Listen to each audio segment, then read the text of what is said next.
Film जमीर 1975 में आई बॉलीवुड की एक क्लासिक ड्रामा फिल्म है जिसमें अमिताभ बच्चन, सायरा बानू और शम्मी कपूर मुख्य भूमिकाओं में हैं। यह फिल्म प्रसिद्ध लेखक C.J. पावरी की कहानी पर आधारित है और इसमें पहचान, धोखे और नैतिकता के बीच के संघर्ष को बखूबी दिखाया गया है। आइए सुनते हैं मूवी का एक्सप्लेनेशन हिंदी में। कहानी की शुरुआत महाराज सिंह यानी शम्मी कपूर जी से होती है, जो एक अमीर और नेक दिल घोड़ा व्यापारी हैं। उनका एक छोटा बेटा होता है जिसे एक पुराना दुश्मन डाकू मान सिंह बदला लेने के लिए अगवा कर लेता है। महाराज सिंह अपने बेटे को बहुत खोजते हैं लेकिन वह नहीं मिलता। बरसों बीत जाते हैं और महाराज सिंह इसी दुख के साथ जीते हैं कि उनका बेटा शायद कभी वापस नहीं आएगा। सालों बाद महाराजा सिंह की मुलाकात बादल यानी अमिताभ बच्चन से होती है। वह एक छोटा मोटा ठग है जो जेल से छूटा है। महाराज सिंह के पुराने दुश्मन और मैनेजर को लगता है कि बादल का चेहरा महाराज सिंह के खोए हुए बेटे से मिलता जुलता है। वे बादल को लालच देते हैं कि वह महाराज सिंह का नकली बेटा बनकर उनके घर जाए और उनकी सारी जायदाद हड़प ले।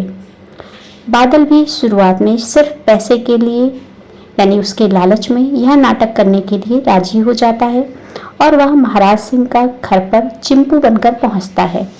महाराज सिंह उसे देखकर बेहद भावुक हो जाते हैं और उसे अपना असली बेटा मानकर सारा प्यार और दौलत निछावर कर देते हैं। जैसे जैसे समय बीतता है, बादल को महाराज सिंह का निस्वार्थ प्यार और ममता मिलने लगती है। इसी बीच उसे सुनीता यानी सायरा बानू से प्यार हो जाता है। महाराजा सिंह के अगाध विश्वास और उनका स्नेह बादल के पत्थर जैसे दिल को भी पिघला देता है। उसका ज़मीर यानी अंतरात्मा उसे झकझोरने लगता है कि वह ऐसे नेक दिल इंसान को धोखा दे रहा है जिसने उसे अपना सब कुछ मान लिया है। फिल्म का क्लाइमेक्स तब शुरू होता है जब डाकू मान सिंह फिर से सामने आता है और यहाँ कुछ चौंकाने वाले खुलासे होते हैं। क्लाइमेक्स के दौरान ही पता चलता है कि महाराजा सिंह का असली बेटा मरा नहीं था। कहानी में एक बड़ा ट्विस्ट आता है जब यह संकेत मिलता है कि बादल, जो कि खुद को एक नकली बेटा समझकर पछता रहा था, असल में वही महाराजा सिंह का असली खोया हुआ बेटा है। मान सिंह जो है, जिसने पहले उन्हें चुरा लिया था, वह महाराजा सिंह के अस्तबल और घर पर हमला कर देता है और महाराजा सिंह को भी मारना चाहता है। लेकिन बादल, जो अब पूरी तरह बदल चुका है, अपनी जान की परवाह किए बिना अपने पिता की रक्षा के लिए लड़ता है।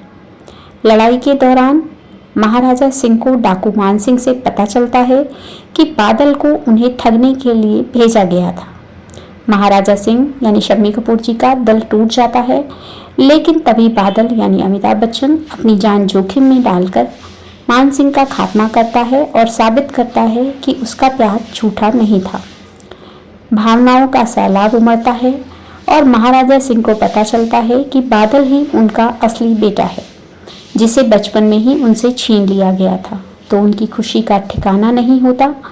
बादल यानी अमिताभ बच्चन अपना जुर्म कबूल कर लेते हैं, लेकिन महाराजा सिंह उसे माफ़ कर देते हैं क्योंकि उसका पश्चाताप और उसकी बहादुरी ने यह साबित कर दिया था कि वह खून और दिल दोनों से ही उनका बेटा है। फिल्म का अंत एक सुखद मिलन के साथ होता है, जहां परिवार फिर से एक हो जाता है और बादल का ज़मीर उसे एक अपराधी से एक ईमानदार इंसान बना देता है। मूवी का एक्सप्लेनेशन अगर आपको पसंद आया है तो चैनल को लाइक, शेयर, सब्सक्राइब ज़रूर कर दें और धन्यवाद इसे पूरा सुनने के लिए।